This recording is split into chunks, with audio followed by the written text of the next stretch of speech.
ஆண்டவரே நீங்கள் மௌனமாக இருக்கிறது என் வாழ்க்கையில் எப்படி இருக்குன்னா, நான் குழியில் இறங்குற ஒரு நபருக்கு ஒப்பா அது என்னை மாற்றுது. குழியில் இறங்குகிற அனுபவம் 2 அர்த்தத்தை குறிக்கிறது. குழி அப்படின்னாலே தரமட்டத்திலேருந்து பள்ளம், அப்போ இருக்கிற நிலையிலிருந்து கீழே போறது. அவர் மௌனமா இருக்கிறாரு, அதனால நானும் மௌனமா இருக்க போறேன். நீங்க முடிவு பண்ணிட்டீங்கன்னா நம்ம வாழ்க்கை தான் வீழ்ச்சி அடையும், நம்ம நிலைமை தான் கீழே போகும். அவர் ஒரு நாள் கீழே இறங்க மாட்டாரு. அடுத்தது குழியில் இறங்குகிறவர்கள் அப்படின்னு சொல்லும்போது யாரை குழியில வைப்பாங்க?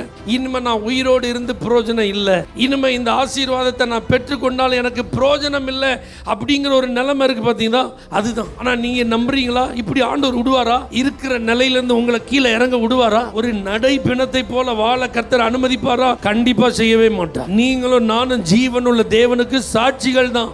ஜெபத்தை கேட்கிறவர் நம்முடைய தேவன் என்பதற்கு நாம தான் அடையாளம். ஜெபம் பண்ணி ஆசீர்வதிக்கப்பட்ட குடும்பம் நாங்க, ஜெபம் பண்ணி உயர்த்தப்பட்ட நபர் நான் என்று நம்மை கர்த்தர் அடையாளப்படுத்த விரும்புகிறார்.